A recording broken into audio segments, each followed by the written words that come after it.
Okay. I'm going to call this meeting to order. This is the Planning Board of the Borough of Oradell. Today is Tuesday, August 6th, and it is 7:32. This meeting will be held, a notice of this meeting was published in the official newspaper, prominently posted in Borough Hall, and filed with the clerk in accordance with the requirements of the Open Public Meeting Act. This meeting is a quasi-judicial proceeding, and decorum appropriate to the judicial hearing must always be maintained. Any questions and comments must be limited to issues that are relevant to what the board may legally consider in reaching a decision. So I'll ask for a roll call. Mr. Dressel? Here. Mr. Kelly? Here. Mr. Hines? Here. Mr. Carnaval? Here. Mayor Koth? Here. Mr. Scalzione? Here. Mr. Darian? Here. Mr. Flaggy? Here. Pledge of allegiance. I pledge allegiance to the flag Of the United States of America, and to the republic for which it stands, one nation, under God, indivisible, with liberty and justice for all.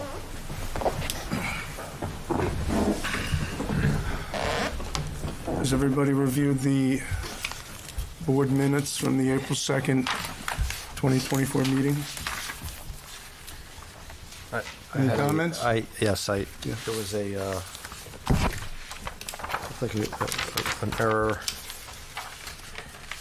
on the second page. I see here it says Mr. Depkin, in the first paragraph, it says Mr. Depkin stated that previous board chairman, Mr. Scalzione and Mr. Kang were members of the subcommittee. I think that means Greg Larson, right? What subcommittee? Well, it references the board chairman.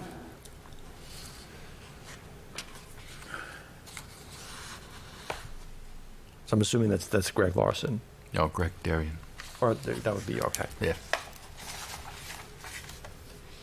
That was a good catch.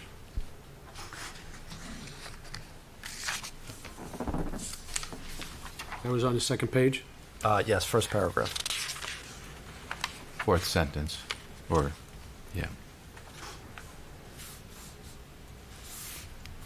Any other comments? Yeah, I just had a typo under new business, third line down. It says the eliminated of COA. It should be the elimination of COA.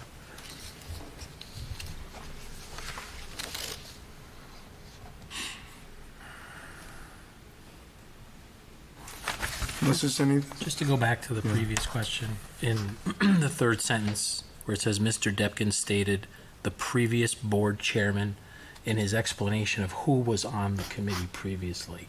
I believe that's what you were explaining, right? I believe so. I don't... Right, so I don't think that's Greg. I think, Oh, I So it's see. correct? Yeah. yeah.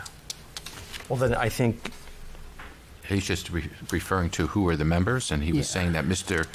stated that the previous board chairman, Mr. Larson. long pause, meaning me, Mr. Scalzione and Mr. Kang were members of the subcommittee during 223. but I still think, though, then your name should be mentioned, board chairman, comma, Greg Darian. So was Greg on this subcommittee? Yes. But he was the chief. So it was the four of you? Yes, I was. So you're missing then? Yeah, Right. I was the chairman last time, so I don't know if it meant to read the previous board chairman, Mr. Darian, without the comma. The way it reads now, you would assume that I was the board chairman.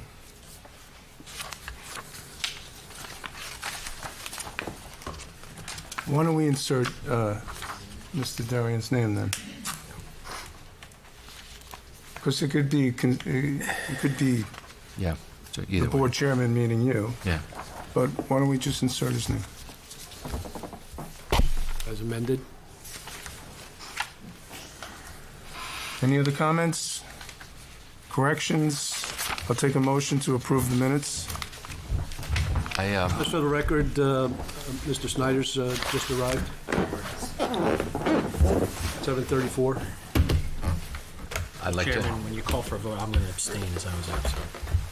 I'll make a motion that we approve the minutes for April 2nd, 2024, as amended. Second? Roll call?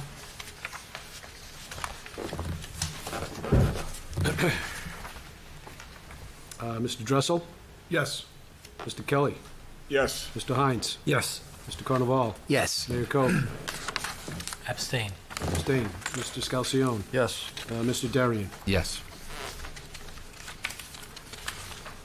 You weren't here. I wasn't April? Chairman Flegg? Thought I was here. We only had one meeting, So didn't you we? are here. I was present. You were here. You were here? Yeah. We only had one meeting. I'm sorry.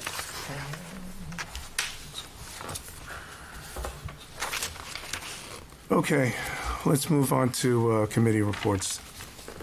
Subdivision, site drainage, and soil moving. Thank you, Mr. Chairman. So we have two applications for this evening. The first application is calendar number S-131-24, soil moving 1023 Woodland Avenue, Block 609, Lot 6. So I'd ask the applicants to come forward, whoever's going to be testifying.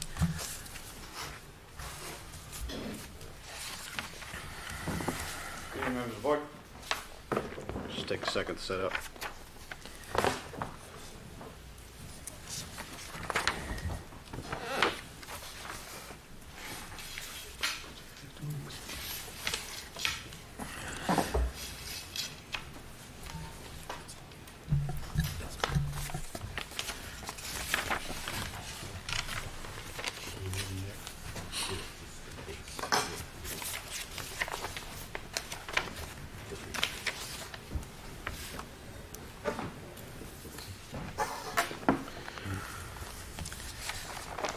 If you're going to walk away from the mic, there's a handheld mic over there on the right.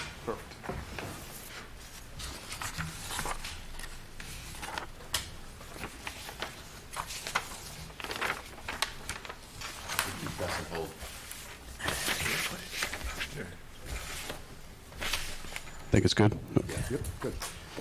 And sir, if you could just state your name, and will you be the only person testifying on behalf of this application tonight? Or no, Frank?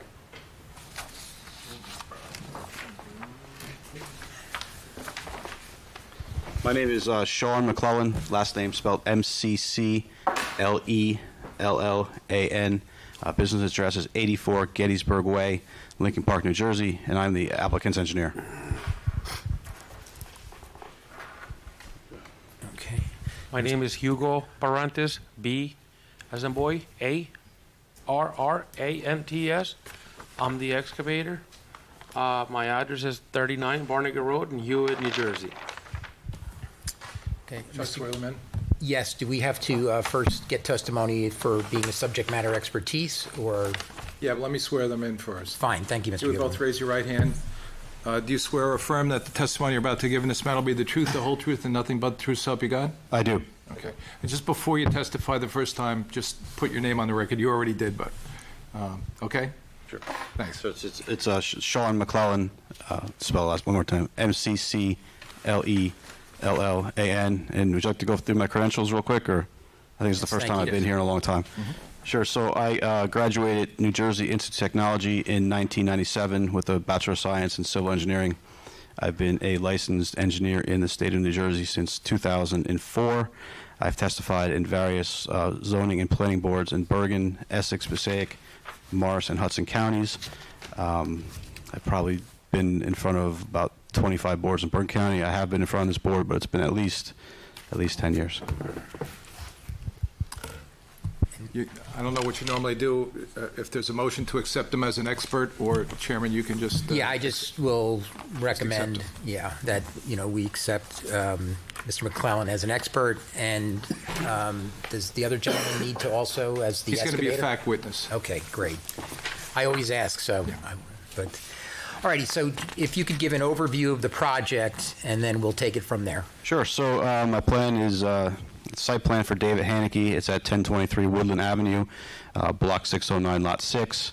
Plan is dated March 11th, 2024. Last revised July 22nd, 2024. It's 1023 Woodland Avenue. It's a fully conforming lot in the R2 residential zone. Lot area requirement is 12,000. We have 17,926. We're also complying with the lot width at 115, where 75 is required. The existing house, which at the time of the survey was there, I believe it's since been demoed, was fully conforming, and we plan to place it with a new single-family house. The new single-family house will be fully conforming as far as all the bulk requirements, front yard, side yard, combined side yard, rear yard, building height, impervious coverage, building coverage, and FAR. As you can see in the dark red line on the plan, it's a front-loading driveway, two-car garage, front walk, and on the back is just a deck with a few stairs. As far as improvements, we're going to have two 1,000-gallon seepage pits. The project itself is only increasing the impervious coverage from existing about 680 square feet. However, we're going to be providing drainage for the entire roof area of the proposed dwelling.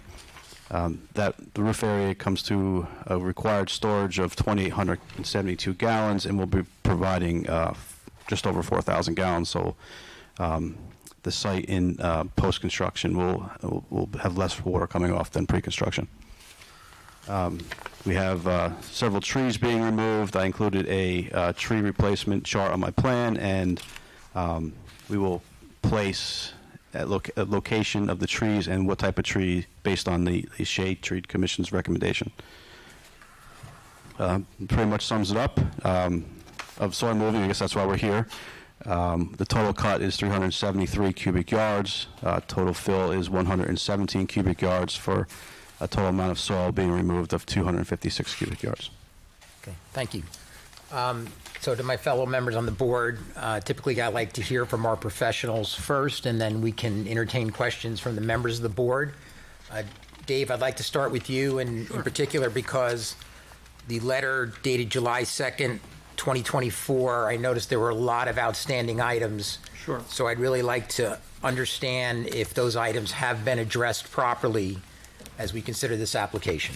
Sure. So since our letter was initially issued, the applicant did submit revised plans. The date that he had testified to said that his revisions were based on July 22nd of 24. We did have an opportunity to review the revised plans.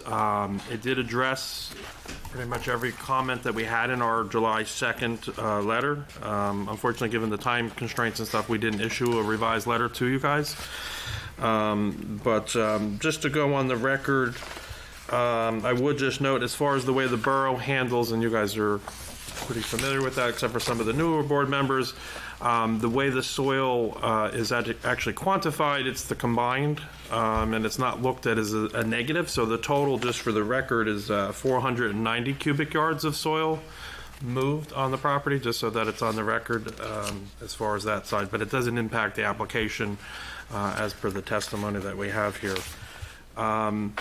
So just so the board, for the board's information, Mr. McClellan, I think you guys had done some soil permeability testing ahead of time, also identified the depth of groundwater.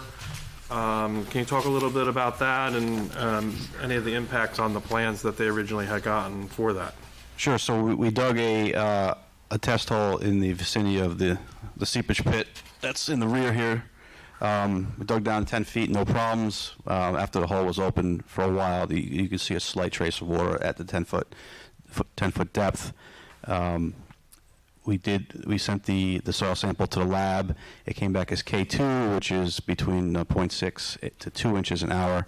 So the seepage pits that we originally had designed, the 1,000-gallon seepage pits that are 6 foot deep with 1.5 feet of gravel and 1.5 feet of earth on top of them, they wouldn't have drained in 72 hours. Well, if you use the lower section of that percolation rate. So we revised the plan to still use 1,000-gallon seepage pits, but to use 8-foot diameter by 3 foot deep. So these pits will be about 4 foot above the groundwater, where only 2 feet is required, and because they're not so deep, they'll drain within the required 72 hours. All right, thank you. So more or less, it's fair to say that they comply with the NJDP best management practice design requirements. Yes. And they satisfy that. As far as existing utilities and stuff on the property, Are those being reutilized, or how's that going to be?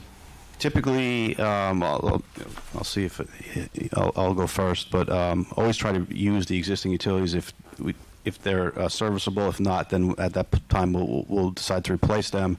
I'm not sure if any type of inspection has been done on the existing utilities or not. I don't know if you know or. We only capped it. We only capped it and it got inspected, but Okay. as far as the condition, I'm not sure. Okay. But I guess if there's any issues with it, you guys will properly We address will. any utilities. Obviously, it's going to be a new electric service and the like to the property, so all those will be sized accordingly to the proposed property. Have you guys been in communications with the utility companies as of yet? Not yet. Okay. Do you anticipate any issues with them as far as being able to provide you with the proper services? Yeah. The only comment I do have, I know on the revision, just to make sure you ensure that the seepage pit, if we could show the total outer limits inclusive of the stone, just to make sure that it's properly 10 foot away from any of the existing structures that are on the property.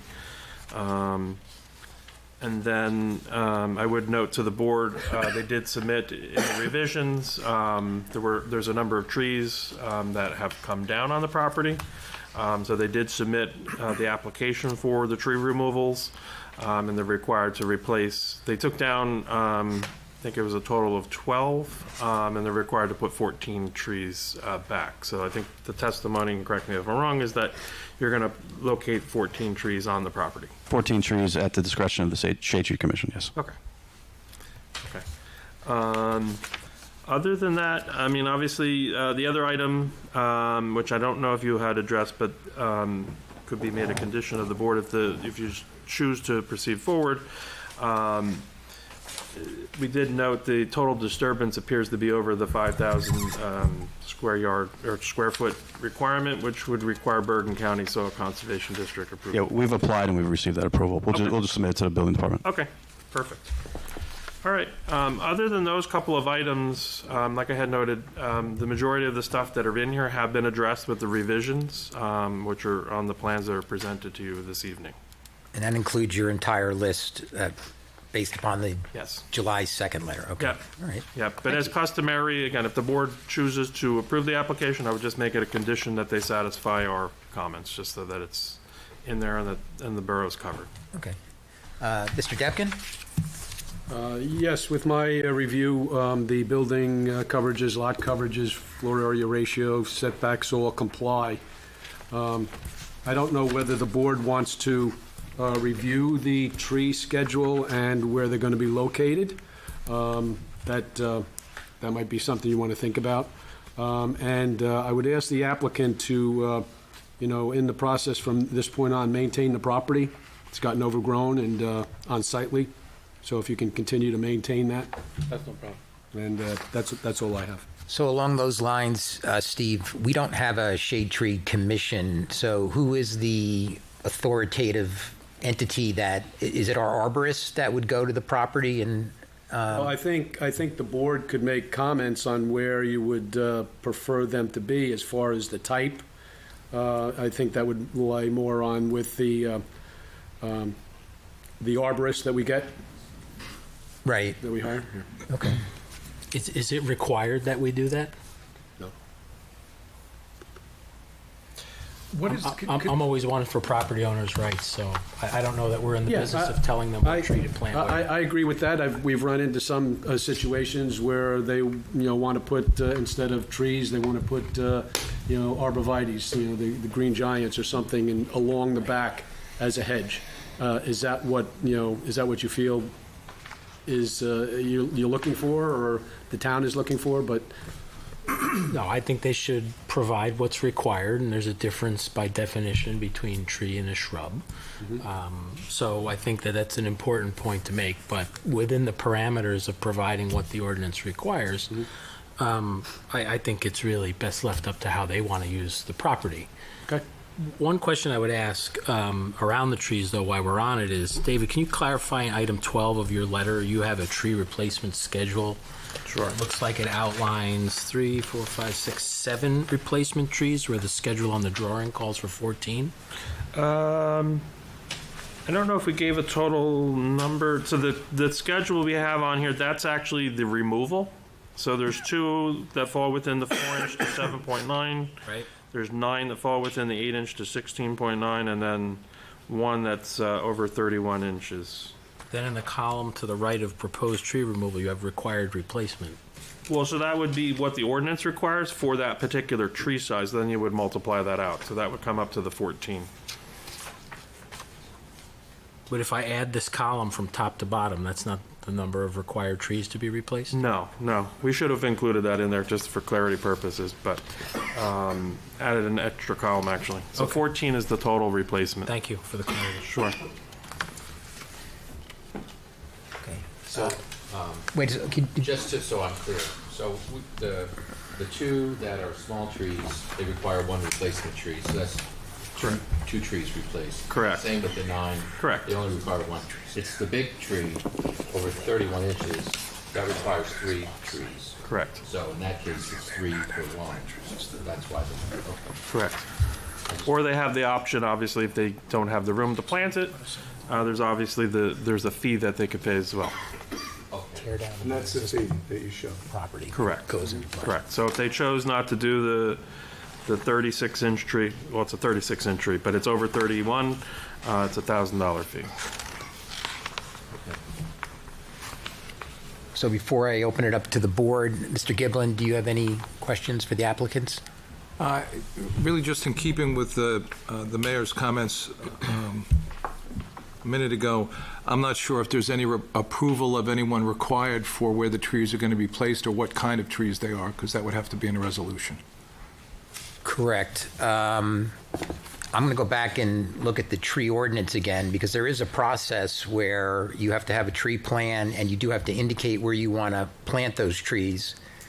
And I thought that the arborist just provides guidance, Yes. not When it comes, a directive, but will provide guidance in terms of what's recommended, from a species when it standpoint. comes to my office, then it goes to DPW. DPW superintendent contacts the arborist. Right. And then they go through what's permitted and what they might want to address. Right. So I think it's a fair process, it's guidance, and I think it makes sense the way that the ordinance is laid out. Yeah, I know the arborist has been very helpful in the past. I know we worked with her on municipal projects, very knowledgeable with trees and different things that work well in the area and stuff. So definitely worth trying to utilize the species that we recommend. Okay, thank you. Was that it, Mr. Giblin? That's it, thank you. Okay. I'll open it up to the members of the board if anybody has any questions for the applicants. Yeah, just if you give me a review of the tree ordinance, the process. So right now, I did go past the property. I agree with Mr. Depkin that it is in need of some upkeep and TLC. But so did the applicant get approval first to take down the tree, or how does that work? Or prior to taking down the trees, or?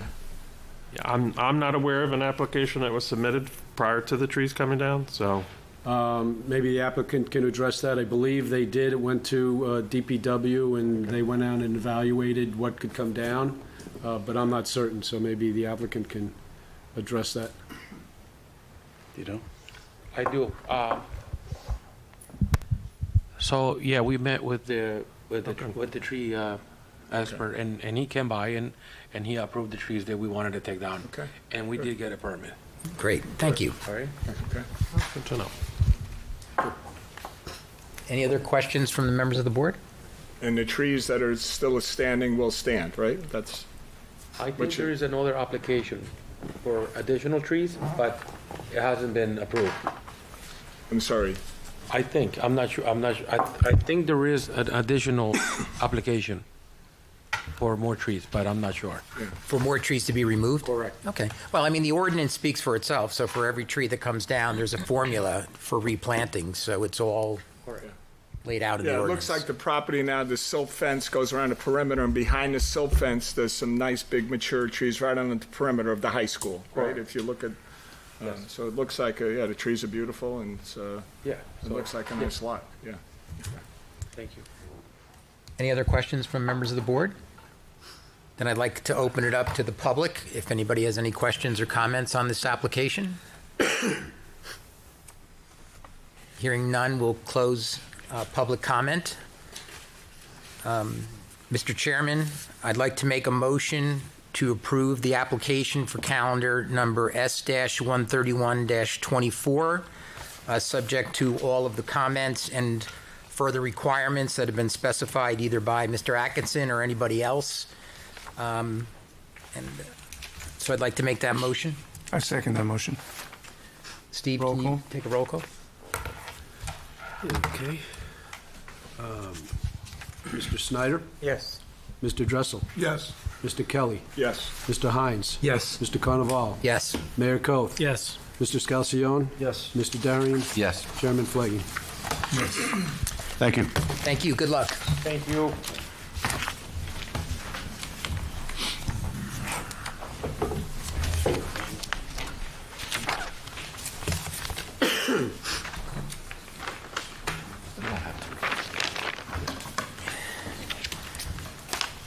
And, Mr. Chairman, we have a second application for soil moving,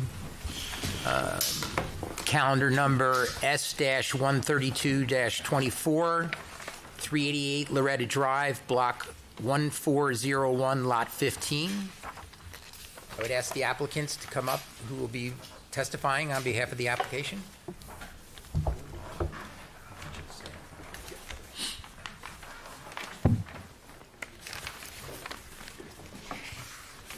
Good evening, everyone. I'm the applicant contractor at the 388 Loretta Drive. My name is Aze. Last name is Suleymanoglu. I'm a licensed contractor and new home builder, running the business under Home Source Construction. Business address 219 West Madison Avenue, Dumont, New Jersey, 07628. We've been on the business 20 years, and I have a 25 years construction experience. And he's a homeowner. Dennis Williams, he's an applicant. You need to swear in the... Sure. Okay. Just raise your right hands, please. Do you swear or affirm that any testimony given this matter will be the truth, the whole truth, and nothing but the truth, so help you God? I do. Thank you. You can go ahead. So we propose on the R2 zone, single-family house, we propose 472 square feet rear addition, 390 square feet patio, and then also we propose 255 square feet existing wood deck to be removed.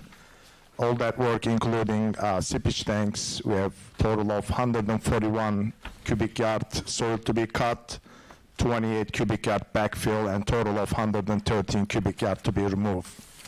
So we have all that, all comply, engineering and architectural plan, and all the lot is confirming from the setbacks as well as building heights and every other required distances.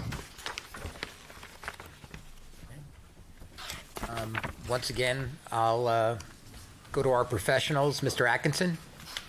Just ask, I know you said everything was fully compliant. Just a note for the record, so there is an existing front yard setback condition that's there. They're not impacting it with the improvements that they're doing. They're just putting an addition on the existing house. But from the frontage from Loretta, they do have a 25.4 foot setback existing where 30 is required. But again, the work they're doing does not impact any of that. So as it relates to our review letter, I'm assuming you got our July 29, 2024 review letter. Have you had an opportunity to go through that at all? Oh, yes, we did. All right. I just want to touch on a couple things. Again, just for the record, the total soil movement, it's 169. It's the cumulus of the whole thing. So the 141 plus the 28, which is 169. Which is what the board will be taking action on this evening. So that's like cut and fill? It's cut and fill, but unfortunately the way the code is written, it's always kind of lumped them together. And I understand his calculations, they're correct how he has it, that they're cutting and filling, and the net would be 113. Unfortunately, the way the code is written, it's everything combined together. So But again, everything how it's shown. Question I have, so there's architectural plans and also engineering plans that were submitted. Both have site plans. Which plan should be governing as far as the site plan? I will go with the engineering. Mr. McLean, engineering plan is a site plan to follow and comply. Just to note for the record, I think on the site plan should be revised to incorporate some of the other items, particularly there's an existing AC unit that's being relocated, a generator that's being relocated. It's not shown on the site plan, but it should be on there, because if that's what they're going to be building off of, that should be on there and incorporated into it. Overall, from our perspective, the drainage appears to satisfy the requirements. We would like to work with your engineer as it relates to the calculations that are shown on the plan. There's some discrepancies, but it does satisfy the requirements from our perspective, and it meets the increase in impervious coverage on it. So they are providing mitigation as it relates to what they're increasing on the property. So I'm comfortable with the sizing that you have on there.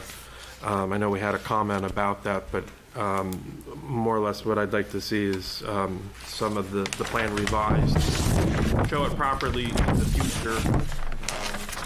Somebody looks in the records with the building department. So, as far as utility upgrades, are you guys doing anything related to upgrades to utilities? It's going to remain the existing gas. We're going to submit all their application, the PSNG, so they might determine to run the new gas line, and then everything will be submitted to the utility companies. So Okay. we might need to get some upgrade for the underground gas line as well as the water. Okay. As far as the plans themselves, I don't see any proposed grading or anything. Are you changing any of the existing grades or drainage patterns on the property? No, it won't be any changes on the grading. Okay. The only real change is that you're adding, obviously, a little bit around the perimeter of the property, and adding some drainage to offset that increase. Correct. Okay. Talked about that. All right. Those are the main items that I had related to the application. I know we had a number of items, as long as they're willing to work with us. A lot of it's just technical stuff. So from the board's perspective, as long as they're willing to work with us from the engineering perspective, it's just some technical items on the plans related to depicting things properly to incorporate in the HVAC units and generators and stuff like that, because it is critical, even from Steve's perspective, to know where the generator is going to be going, so it's not in a front yard or something of that nature. And obviously, given the fact that they are a corner lot, they do have dual frontage, so we just want to make sure it's depicted properly on there. So I thought I saw that you had indicated some concerns about the location of the storage chambers as it relates to the adjacent property. The main thing we just noted is that it should be 10 feet off of the property line. So again, we can work with their engineer as it relates to the technical aspects of things, but overall, the sizing appears to meet what we need. It's just some of the calculations, the way they're shown on the plan, don't necessarily jive. Got it. Mr. Debkin, any questions on this application? No, with my review, they meet all the requirements of the borough codes, building lot coverage, floor area ratio, and yard setbacks. So it's compliant. Okay, thank you. Mr. Giblin? Nothing. Okay. Any questions from any members of the board? I have a Darian? question. I have a question for Mr. Atkinson. David, I just want to confirm the Coltech chambers. That's state approved Correct. materials. Okay, Yeah, That's good. yeah. There's a number of different ways to do it. That's That fine. one's perfectly acceptable. okay. So the stormwater containers, or that's what I was referring to, are fine. Do you have any other questions from any member of the board? Then I'll open it up to the public for any questions or comments. Hearing none, I'll close public comment. Mr. Chairman, I'd like to make a motion that the application for calendar number S-132-24, soil moving 388 Loretta Drive, be approved, subject to the further requirements of our borough engineer. Can I have a second? Second. Roll call? Mr. Snyder? Yes. Mr. Dressel? Yes. Mr. Kelly? Yes. Mr. Hines? Yes. Mr. Carnaval? Yes. Mayor Coe? Yes. Mr. Scalzione? Yes. Mr. Darian? Yes. Chairman Flaggy. Yes. Thank you. Good luck with the project. Thank you. And that's all we have for this evening, Mr. Chairman. Okay, thank you, Mr. Carnaval. We'll move on to business, buildings, and signage. Minwoo Kang, Minwoo here? Min's not here. There really has been no applications for signage Okay. for this month. Regional Planning Coordination, Mayor Coffey. Nothing really to mention at this time, other than the borough has authorized joining a multi-borough action to be filed in federal court, I believe, against the state with regard to the implementation process of their new affordable housing regulations.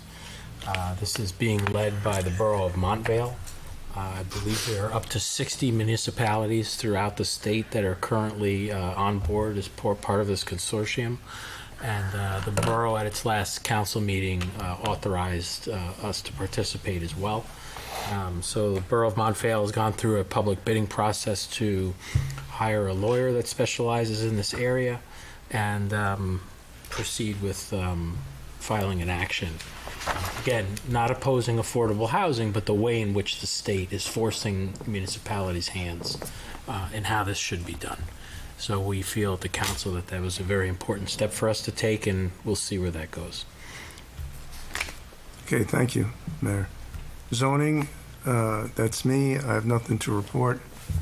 Master Plan, Open Space, Environmental, and Circulation Systems, Greg Darian. I'm sure you have some good things to share with us.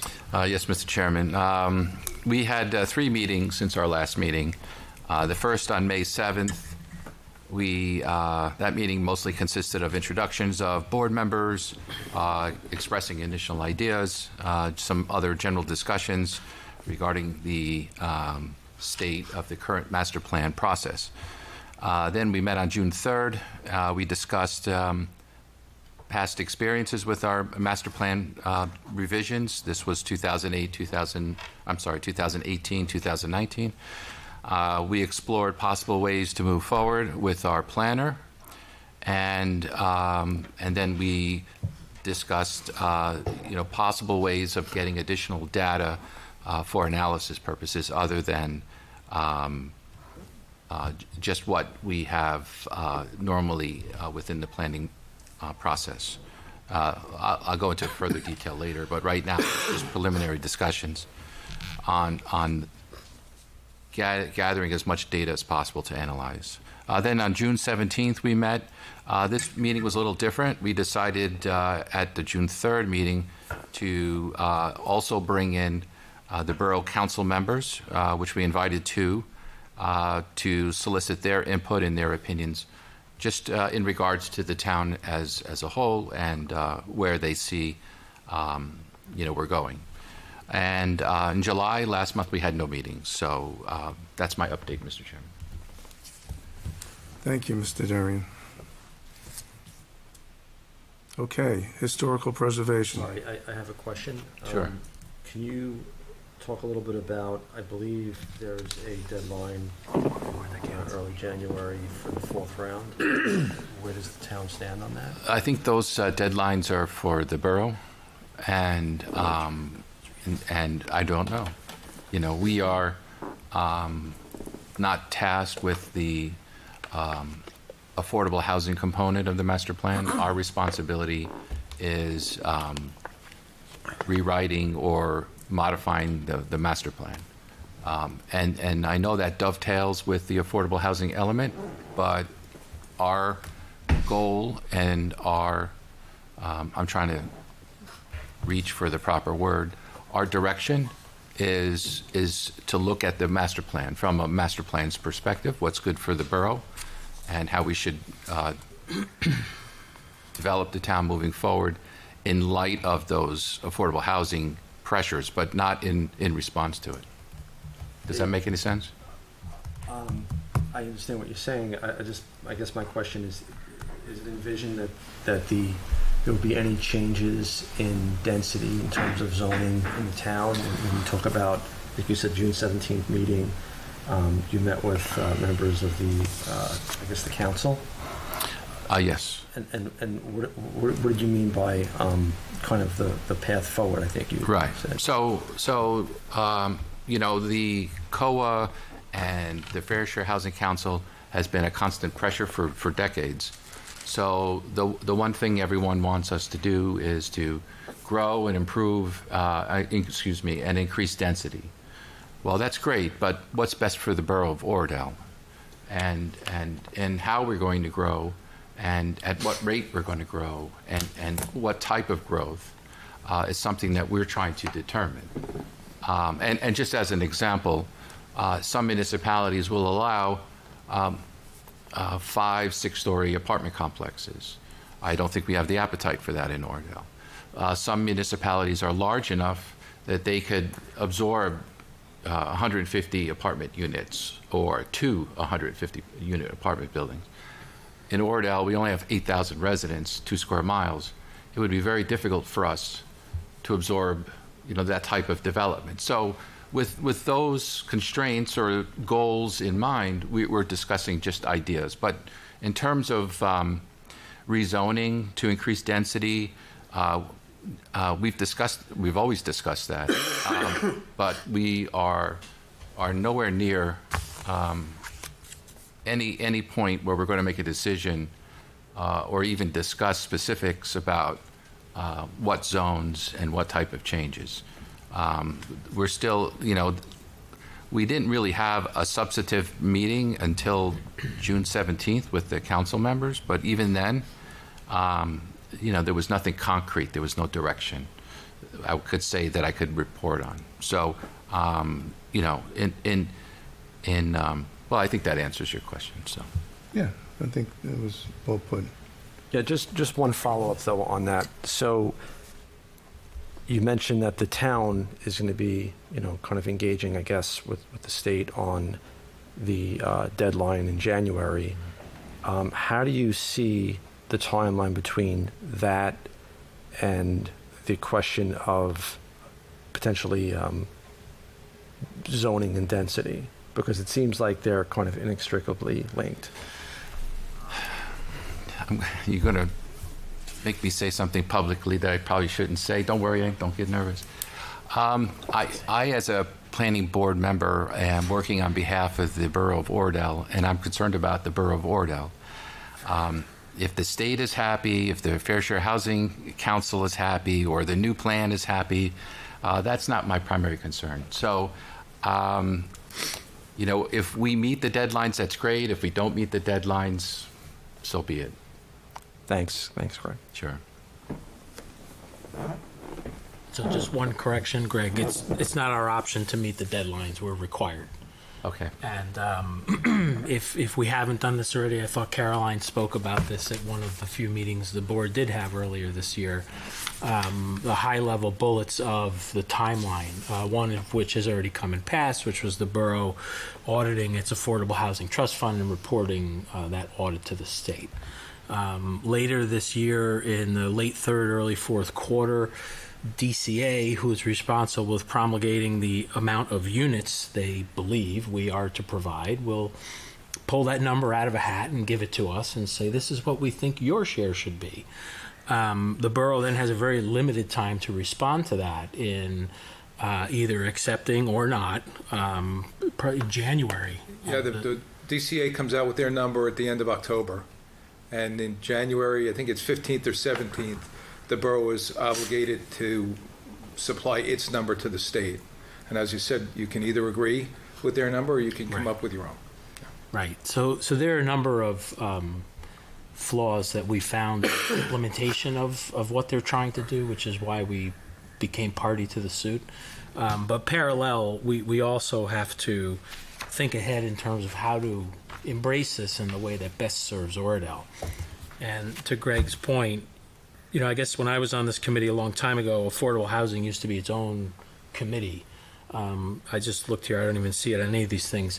It is somewhat intrinsically linked with the master plan because we want to plan ahead to not be caught from behind with what the state's trying to impose upon us.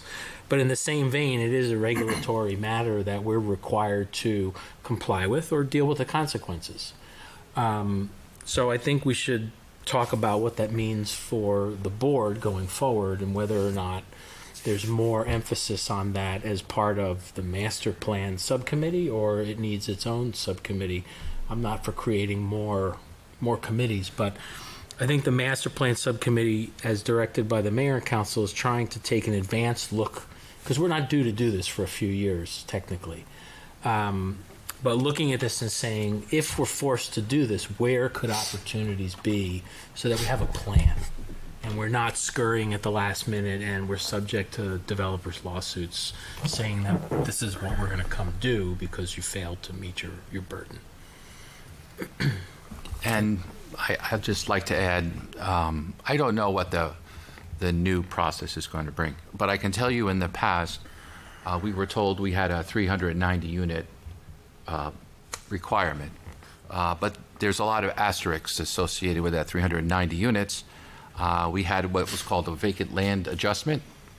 We also had a realistic development potential, and correct me if I'm not wrong, Steve, I think our final number was down to around 13. So, like I understand that it's a big deal, and I understand that the methodology for calculating our obligations are changing, and I understand that, from the borough's perspective, there are probably legal implications, but I'm just the chairman of the subcommittee, and I'm responsible for doing what's right with Oradell. And we're looking at the town, and we're trying to make look, there's no way we can go back to 1965. So we're trying to develop a plan that is right for the town, and it's also right for what's happening on the affordable housing side. But we're not letting the tag wag the dog, and we're not building plans to satisfy our state requirements. All right, the master plan isn't being driven by affordable housing, but it'll be part of the process. Right. So what is the schedule in terms of getting the reexamination project underway, and when do we hope to complete it by? The master plan, that really depends upon, there's several factors I'm not willing to discuss in public. So, our goal is, we had a downtime during the summer, but now that we're back, I'll be scheduling meetings, and we'll move as quickly as we can. Mm-hmm. Yeah, no, I wasn't being critical. I just, no, that's fine. Once our obligation has been finalized through the new legislation, there will be developers that are going to come to Oradell looking to build multifamily housing. So I just want to make sure that our ordinances have been updated accordingly before the first application comes in front of the planning or the zoning board. And the last time we did the reexamination, the one area of Oradell that we weren't able to get to was the B2 zone.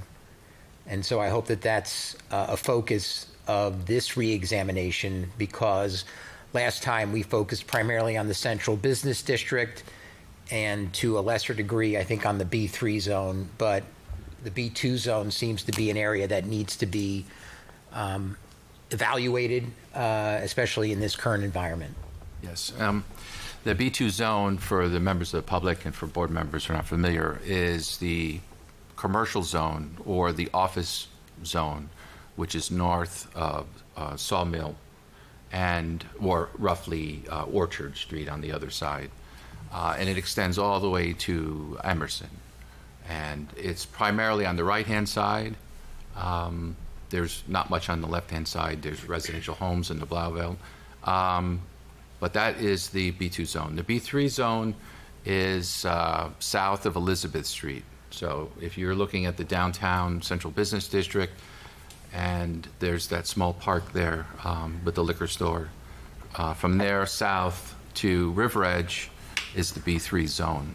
And on the right-hand side, heading south, is mostly municipal property. We have the municipal parking lot. And on the left-hand side, the old Subaru lot, the liquor store, that area is considered the B3 zone. We have discussed at length those zones, but they're just discussions. So, let me just also take this time to explain the process to the planning board members. So we will have discussions at the subcommittee level. We will make recommendations. We will vocalize and share them with you, both on paper as well as in discussion at planning board meetings. And then only through the entire board will we narrow down as to what our master plan will be. We don't make decisions at the subcommittee level. We just may have discussions. So, I was a little opaque a little bit in terms of some of the specifics because they're really just discussions. Given the expedited time frame of this process, do you anticipate any challenges with providing public review and comment, in advance? No. No, last time, I think we can improve on the process. There's a couple of things. One is, we've done this already, and I think we did the bulk of the lifting the last time. We're not looking to make major changes. So, for instance, the central business district with its overlay zone is already established. If a developer were to come to us tomorrow looking to develop, we would say, well, you have an affordable housing zone on New Milford Avenue. We have the overlay zone in the central business district. We have 3 stories on one side of Kunikermack, 2 stories on the other. There are areas in town where you can develop. So it's not like we're starting from scratch. And so I don't think it's going to take that long. Was there any other part of your question I missed? No. I just wanted to make sure, because this is very expedited, and I just wanted to make sure that there was time for the public.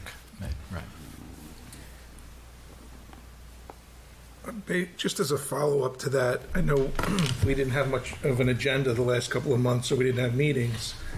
So I just wonder if there is no specific applicant, if we should continue to have monthly meetings, whether there's an application before us for soil moving or not, so that we can have Caroline here to kind of guide us and give us fill in some of the details that perhaps, she clearly knew the last time we met and was, talking about the urgency of what she felt we needed to do. Yeah, I think that every month we evaluate that. And if there's something to talk about, then we're going to get together, whether there's an application or not. And I did have a question for Mr. Gibling, just as part of the reexamination process, updating the housing element to include our obligations based upon the new legislation is the responsibility of the planning board, correct? Well, it's the housing element and fair share plan. It's part of the master plan reexamination. Right, so that would be... We're required to do that, yes. So that would be the planning board that would be doing that. Correct. And with the final adoption by the mayor and council. Correct, but it Okay. is not dependent upon the numbers from fair share housing or Right. from the state. Okay, thank you. Any other comments? Okay, historical preservation. Mr. Carnevale. So the historical committee has been very busy. They've had several meetings. Nothing specific that the planning board needs to consider at this time. It's been more about ideas of promoting a better understanding and education around historic preservation.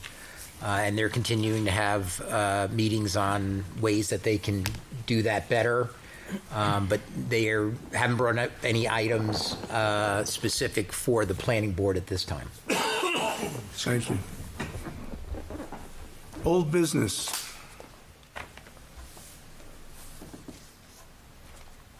Hearing no old business. New business? Mr. Chairman, I have 2 things. The first is a question to Mr. Giblin and Mr. Depkin.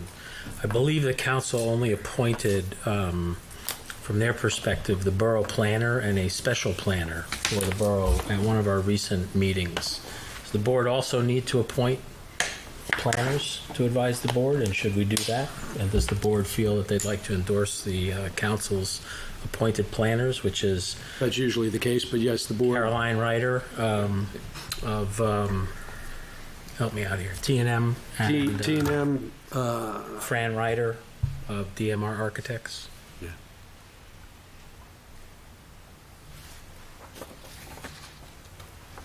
If that's a motion, I would make a motion.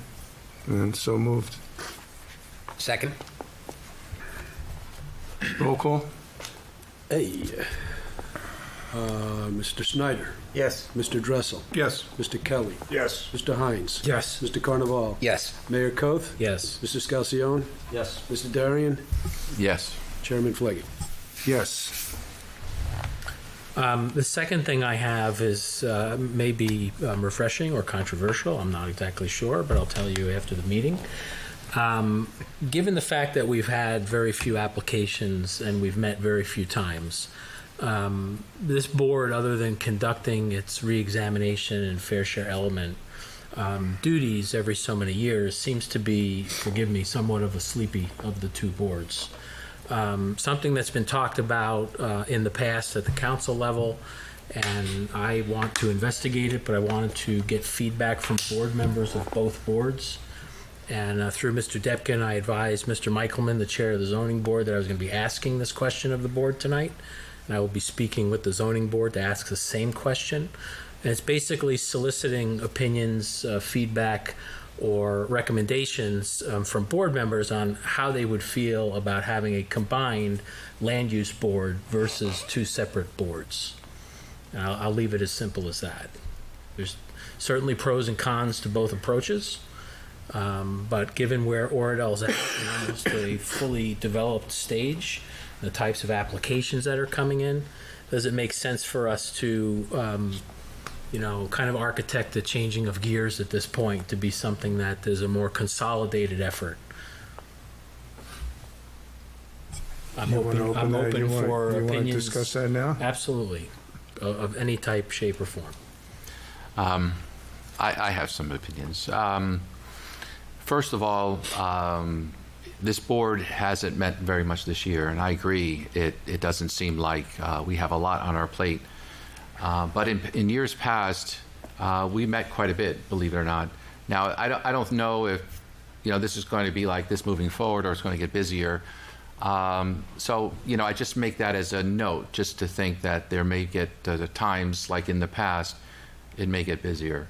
The thing that struck me the most is I thought about from the zoning board perspective, do they have the bandwidth with their current amount of workload to take on additional responsibilities? And to me, that would be the more appropriate question, is whether they can handle the additional work. The master plan, as an example, is a lengthy process, and once it gets to the final stages for review, usually solicits a lot of input, So I think it's more from that perspective of whether they can handle it at the zoning level than whether or not, we're busy enough to do it here. And then the other aspect was, and I don't know if this is an issue, I was just thinking, is there other things that we should be doing as a board, like zoning or some of the other, like as an example, open space, environmental circulation systems. We should be doing more as a board, and I don't know, So just something to think about. That's all. I have no strong opinions either way. These are just thoughts that I've had that I'm just sharing. Right. Well, no, I appreciate you sharing, and I appreciate your thoughts. This is a large discussion. There's no predetermined movement here to do one thing or the other. It's really about evaluating, are we operating as effectively as we can as a borough with regard to our land use component as it affects homeowners, contractors, developers. I think we can all appreciate that sometimes this is a timely process. And, in the day of trying to figure out how to keep taxes in check with costs, and is there duplication or is there not? Can we expedite people's projects by having a combined board? I agree. There would there would definitely be an increased workload on a newly formed land use board. And to be clear, so the planning board is by the sole appointment of the mayor. I require no confirmation from the council to select the members that sit on this board. So if you're somebody who's a mayor with an ego, that's probably a problem because you like appointing people. That's not me, though. And the land use board is a board that would be confirmed by the council. And the planning board's responsibilities would not necessarily shift to the zoning board. There would be a new joint land use board created. So it's not like I'm trying to put us all out of a job here. There's still opportunities for folks to participate in this process, perhaps just in a different way. But I think they may need to Assume it'd meet. be a bigger board, Yeah, too. a bigger board, and I think they may have to meet more frequently. You know, I think nearby municipalities have already done this. Maybe New Milford?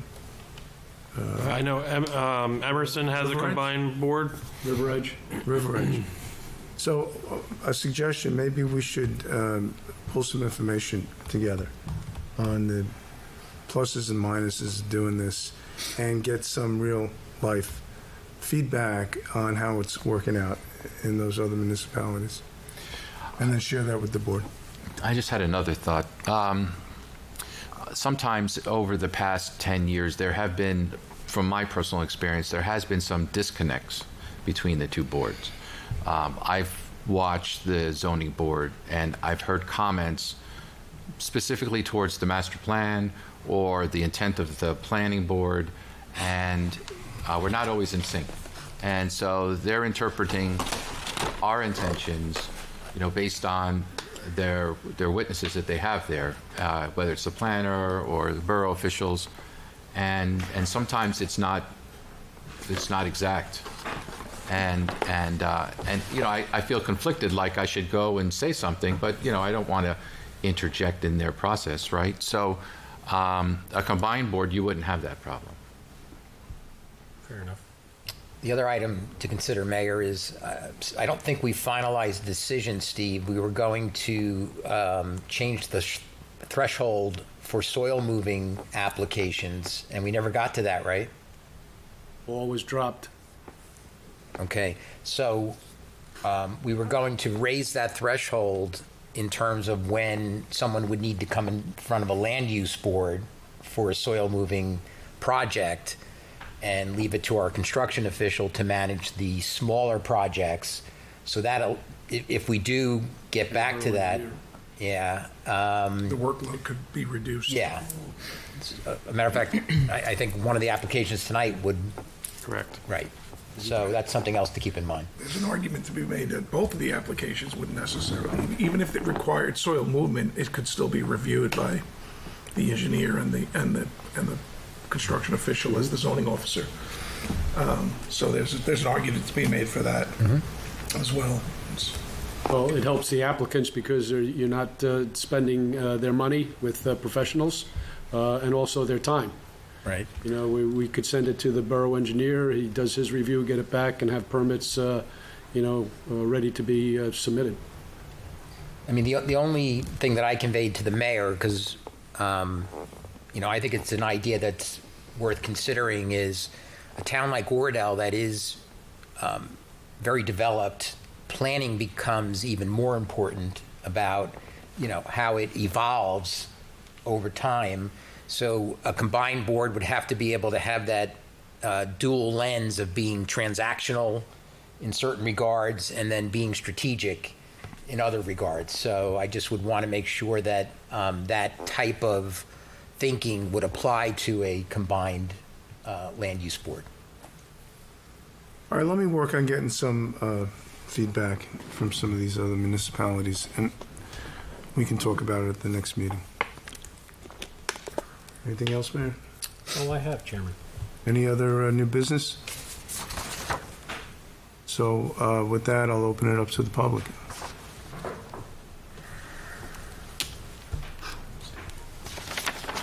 Paul Itzunis, 50 Beverly Road. On combining the boards, I'd like you to consider what was the reason that we have separate boards in the first place, and how it evolved to be separately before you make any decisions, because there might be something special about having them separately, a zoning board and a planning board, rather than one board altogether. You might be able to distinguish certain things and certain stuff that comes up. The other thing I wanted to say is I'm concerned about the B3 zone, and I haven't heard anything about the B3 zone as far as any changes. The only thing I heard tonight was that there will be no major changes, and that's what was said at the last master plan also. So I'm just concerned about that. If anybody has anything to say about that, I'd like to hear about that. If anybody had proposed any changes, or you're thinking of changes. And the third topic tonight is the commercial businesses that we have that border the residents. We have commercial behind the liquor store on the south side B3 zone, right? There's an establishment there where they rent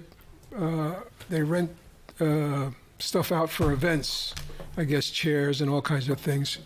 Well, they've come there with 3 big box trucks, okay? And I went back there today, and I wanted to clean up the stuff behind my fence, and the box truck was idling, and I have heard them idling before also.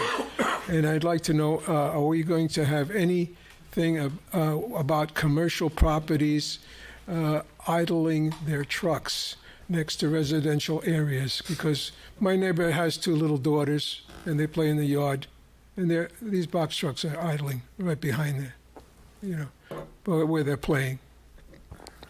And I don't think it's good for them to be breathing that stuff, you know. And also other box trucks or delivery trucks that idle in town. We have deliveries, and they idle. They don't want to shut their trucks off, and also buses. We've had buses stop at certain areas, bus stops, and they sit there and they idle, and until they're ready to leave. So I don't know if this is in your jurisdiction to do anything about that. I don't know who's I don't know if that's a planning board issue. But Brian, You would not have jurisdiction over that. The mayor and council could probably adopt an anti-idling ordinance as part of its traffic code. I believe one already exists promulgated by the DEP at the Correct. state level. Yeah. And it's just an enforcement issue. Okay. Enforcement. Okay, so then that means we should call the police department and have them. For lack of a better answer, yes, but I'd like to get you a better answer before you start calling the police department for Okay. idling trucks. Okay. Yeah, they're the responsibility primarily charged with enforcement, but we need to see what kind of a regulation it is. Thank you. Thank you. Okay, we'll close public, and unless there's anything else, I'll ask for a motion to adjourn. So moved? A second. Okay, all in favor? Aye. Have a good night. Thank you. I know you're going to bring that up. Well, I know you wanted to talk about it.